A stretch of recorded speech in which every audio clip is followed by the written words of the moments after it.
America के शहर शहर में बवंडर से तबाही का कहर जारी है। ऐसा लगता है मानो दुनिया की सुपर पावर को कुदरत ने घुटनों पर ला दिया हो। आए दिन आ रही प्राकृतिक आपदाएं अमेरिका के लिए मुसीबत बन गई हैं। मंगलवार को पश्चिमी आयोवा में आया बवंडर अपने पीछे तबाही के निशान छोड़ गया, मौतों की चीख पुकार छोड़ गया।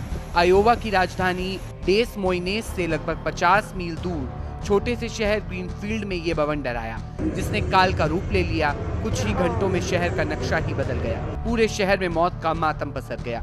कई लोगों की जान चली गई। ताश के पत्तों की तरह इमारतें ढह गई। 60,000 से ज्यादा घरों की बिजली गुल हो गई।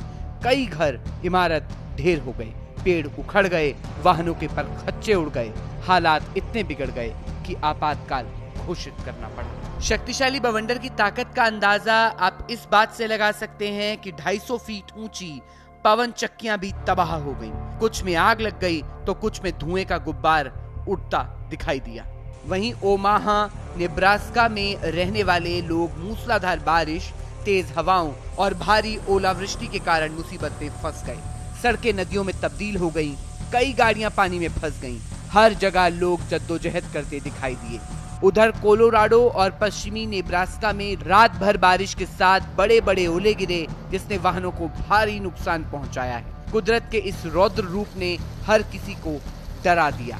ओक्लाहोमा में सोमवार रात भी छोटे से शहर बॉन्सडाल में घातक बवंडर आया था, जिसमें एक व्यक्ति की मौत हो गई और 5 घायल हो गए।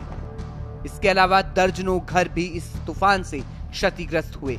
ये 1 दर्जन से ज्यादा बवंडरों की श्रृंखला का हिस्सा था, जो कनसास, साउथ डकोटा और मिसौरी समेत मध्य अमेरिकी राज्यों में पिछले हफ्ते आए थे।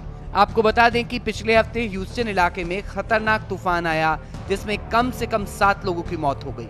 तूफान जैसी तेज हवाओं और खराब मौसम के कारण बड़े पैमाने पर बिजली गुल हो गई, जिससे कई लोग भीषण गर्मी में बिना एयर कंडीशन के रहने के लिए मजबूर हो गए। शहर की गगनचुंबी इमारतों की शीशे भी टूटकर बिखर गए। मंगलवार की शाम को बवंडर ने मिशिगन में भी कहर बरपाया था। यहाँ हजारों घरों की बत्ती गुल हो गई, जिसकी वजह से लोगों को भारी दिक्कतों का सामना करना पड़ा। अब कुदरत की टेढ़ी नजर कब तक अमेरिका में तबाही का कारण बनेगी, ये वक्त ही बताएगा।